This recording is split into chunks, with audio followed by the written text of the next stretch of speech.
In this video I'm going to show you all you need to know about this Sadowsky PJ5 Metroline bass.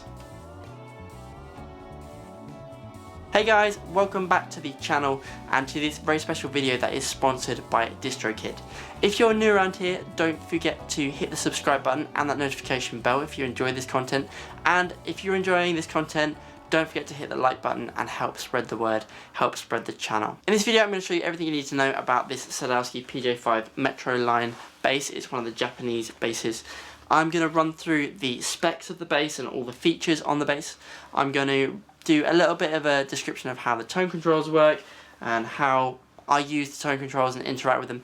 And then I'm going to do a tone demo head-to-head comparison at the end so you can hear back to back all the different settings from this bass. As I said, this video is sponsored by Distrokid and they very kindly have reached out to me and given me an offer to share with you guys. If you look at the description below this video, you'll see a link to Distrokid, and that will give you a 10% off your first year subscription with Distrokid. What is Distrokid, you ask? Well, Distrokid is a distribution company, so if you've ever wanted to get your music up on Spotify, Apple Music, Pandora, YouTube, any of the very, very popular streaming sites we see all around us in our society nowadays, then that is the way to do it. Distrokid works in a slightly different model to a lot of other distribution companies. A lot of them, they charge you by the track and they also charge you commission. With Distrokid, you can put as many tracks as you want up on their service, and it is truly unlimited for the year. You just have to subscribe to the service every year. So it's much like Netflix for music distribution. Distrokid is priced really competitively compared to all the others in the market, and it's also super easy to just put your music up there and get it out to the people you need. It's also a lot quicker than some of the other distribution companies that I've used in the past. I know a lot of artists that come in here and I've produced, and artists that I've worked with who have used Distrokid as pretty much the go-to service because they know that their music's going to get up onto the platforms quickest, and that means that they have the longest amount of time to work on their projects and get their stuff out there. As we come out of this lockdown period, I know a lot of people are going to be itchy to get their content out there, get their albums and their singles up online and get out in front of people and gigging again. And if that's you, then do please head down and click that link in the description below. Thank you so much to Distrokid for reaching out and sponsoring this video, and I will be continuing to post that link in the description for future videos. Now onto this bass in front of me. So this is my Sadowsky PJ5, it's my own one, and this really is the bass of choice for me in many situations, almost every situation to be honest. This is the bass that if I had to choose one and I could only have one left, it would probably be this one, and I'm going to run you through the features and tell you exactly why that is right now. So this is a very traditional build. As you can see, it's pretty much a jazz bass style bass.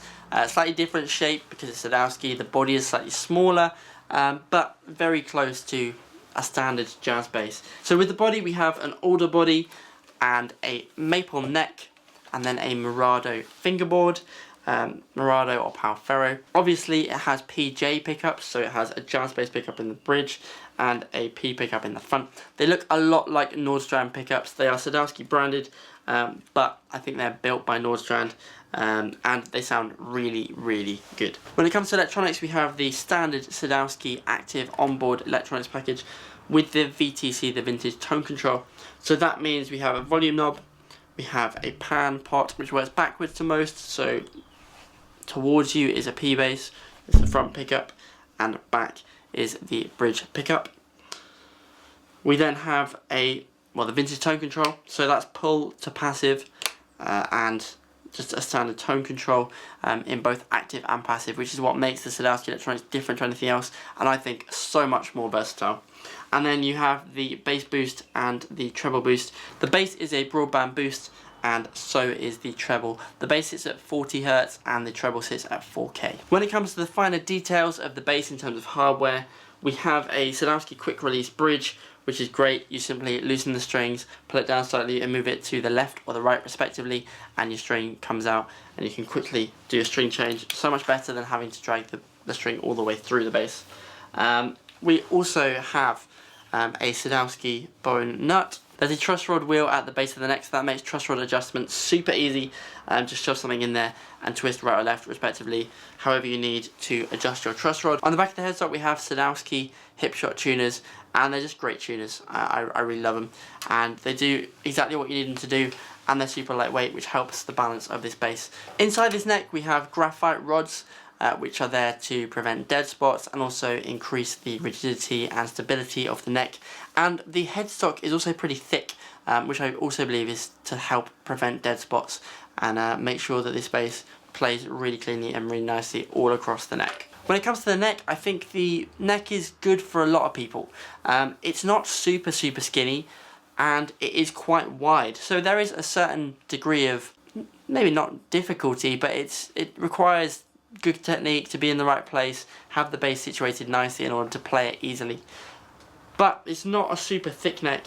It's got just the right amount of body that it feels defined and punchy, and you get the tone from the bass and from the neck without it being a huge tree that you just can't play. It's pretty nice and slim down at the bottom. Thickens up a little bit, kind of around here between the 5th and the 7th fret, and just then kind of just tapers really nicely into the 12th and up to the 15th frets. So definitely a wide neck, but a fairly slim neck, one that isn't particularly deep. I really think if you can live with the width, it will fit a large number of players. For those of you that want to know, the colour of this bass is Olympic white, and then we have a tortoise shell scratch plate. This was the bass that I was looking for a really long time. I always knew and said, if I could have a Sadowsky PJ5 in Olympic white with a tortoise shell scratch plate, that would be me pretty much done. I wouldn't really need anything else, and it is just so true. I wasn't even really looking for this bass when I found it. I was looking for something else, something entirely different on Facebook Marketplace, and this just came up. I just felt like that was meant to happen. So I'm a big fan of this bass, and it's shared a lot of time, shared a lot of recording sessions with me, and I'm going to delve into the tone controls now, talk about the tones you can get from this bass, how best to get those tones, and then we'll go into the full-on tone demo. So now I've run through the specs of the bass, let's talk about some of the tones you can get from this bass. So now we've talked about the specs of the bass, let's talk about the electronics package and the tones you can get from this bass and how you can best use it. So this is just the electronics with both pickups right down the centre, and bass boost and treble off, and the tone all the way up.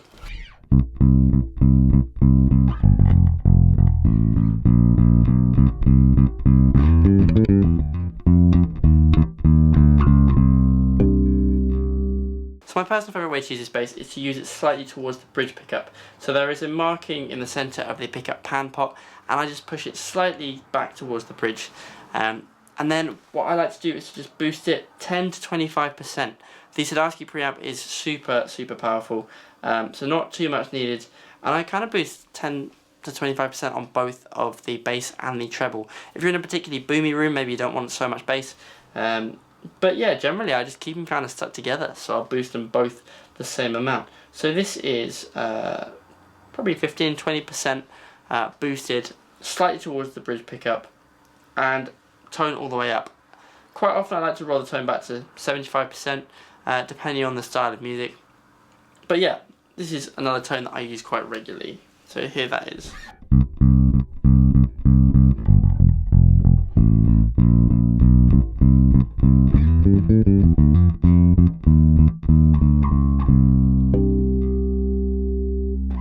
I feel like that's just souped up. Everything's just a bit bigger, a bit fatter, a bit crisper, a bit more articulate, and just makes everything sound just more in the best kind of way. So that's one of the ways to do it. One of the other things you can do with a Sadowsky preamp is to turn the tone off, but be EQing quite hard, and so they kind of counteract each other. So if I say roll the tone all the way off now, as I have done, and then boost both the bass and the treble to 50%, move it to the P pickup, there should be kind of a modern old school type tone. So here's that.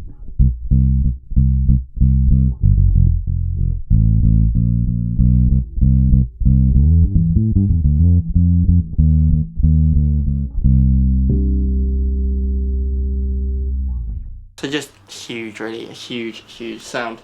And that's one of the tricks you can do, and one of the really great things about having this passive tone control combined with an active EQ section.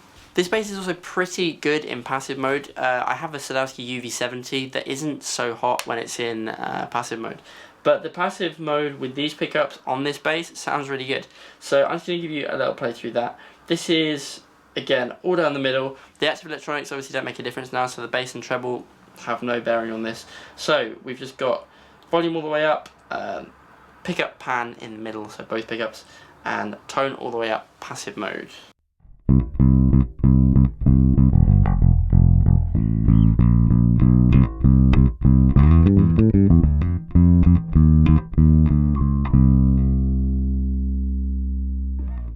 Very Fender-esque. It takes away some of the hugeness of the sound, but gives you that classic Fender tone that you've got it, it's right there. But it's a PJ, it's not a JJ, it's not a P. It's got that somewhere in the middle type tone. And I think that makes it really versatile. It also gives you that old school P bass tone if you want it. So this is the P bass pickup with the tone rolled all the way off.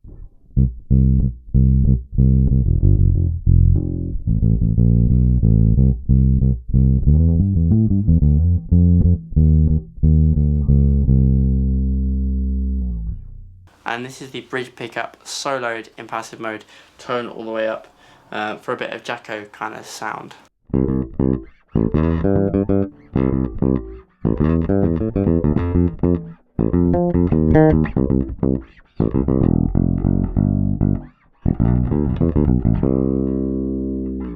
One of the things that I've discovered over my time playing different 5-string basses is that when you have a P pickup on its own on a 5-string bass, it's really hard to define it on the B string. So the B string becomes quite mushy and undefined, and by having that jazz bass pickup in there just gives that articulation back and allows us to really hear what's going on that B string. So I'm just going to give you an example of that. So the P on its own on the B string, and then adding in that J pickup as time goes by.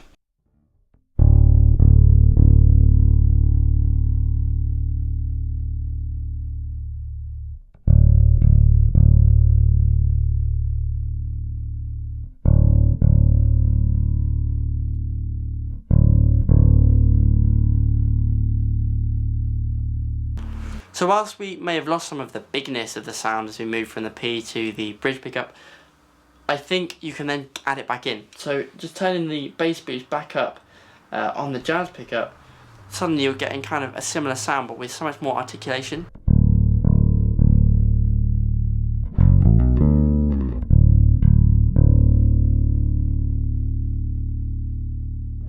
So by far and away one of my favourite things about this bass is that active electronics combined with the simplicity of just a P and a J pickup. You've got a super duper P bass if you want it, you've got a super jazz bass pickup if you want it. The thing that really sets the electronics apart on this bass are that they're really great passive pickups on their own, and they're paired with that Sadowsky preamp. I think if you really enjoy the sound of the Sadowsky preamp, then the Sadowsky just makes a Fender an even bigger, better, fancier bass. But if you like that more raw, organic sound, you do kind of have it in there with one of these basses. You just pull that knob and you've got that more Fender-y type tone. And so if someone wants that on a session, if you want a really more old school type thing, you can do that. But at the same time, you want modern music, modern sounds with bigger bass and a little bit more edge and definition cut to it, then you have that as well, just with that vintage tone control being up and down from passive to activating the Sadowsky electronics. Now we're going to move to the tone demo. Let me know your favourite tone in the comments below. And if you're enjoying this video and this content so far, don't forget to hit that like button and hit that subscribe button and notification bell.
So that was the tone demo. Let me know your favourite tone in the comments below, and hit that like button and subscribe if you haven't already done so to this video and to the channel. I'm going to quickly give you my conclusions on why I love this bass. I can't really give you a completely unbiased view, because for me it's just a great bass that can do so many things for so many different people.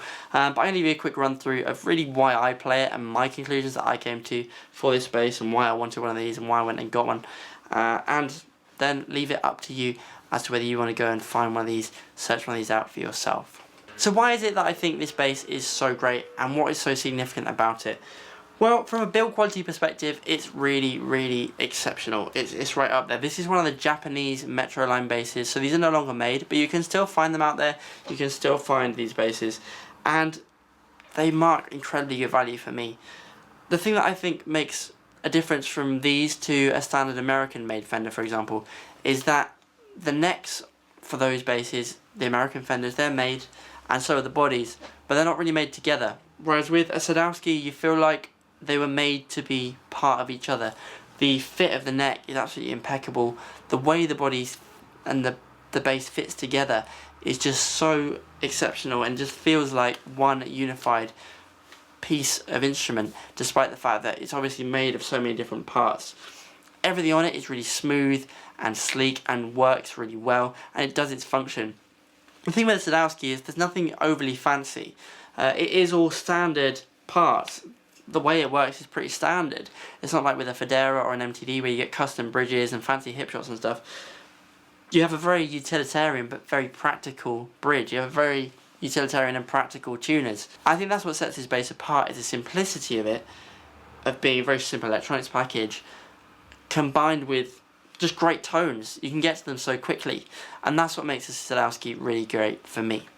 Why would this be the one bass that I'd keep over any others? Is the versatility. It can be a P bass, it can be a jazz bass, it can be all the colours in between, and all those colours in between are so interesting and special. It's a shame that I can't really delve into them as much as I'd like to without this video being literally hours long. But all of those places in between, you're going to have different effects on the mid-range, the way the bass cuts through, and your articulation. And it just makes such a big difference to have the two different flavours rather than necessarily just the same pickups on each. For me, this is the ultimate session bass, and the fact that you can pull to passive is just crucial because you're never going to let someone down because you ran out of battery on your bass. I love my MTD bass, but the battery has died on it before, and that just let me down a little bit and upset me, and I just wish that it had a passive option. And the other thing is, a passive tone control, you can't get anything like it. The way it works is unique. You can't get an active EQ that actually sounds like a passive.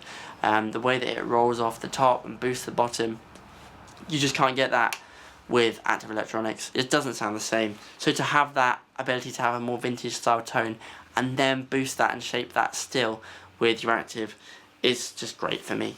In my experience, there's almost nowhere this bass doesn't fit. You can use it on pop stuff, you can use it on jazz stuff, you can use it for traditional styles with the passive, you can make it a more modern bass, you can make it aggressive with the treble, or you can make it super fat and dubby with big bass and rolling off the top. For me, this is just the bass that I couldn't live without, and it's the bass that no matter what, I know I can grab it and just feel happy going to whatever it is, session, a gig. I know that I'll get through it and it'll be there with me. It's comfortable and I can do a great job on it. The bass isn't going to get in the way and I don't have to think about the bass, and that's probably the most important thing.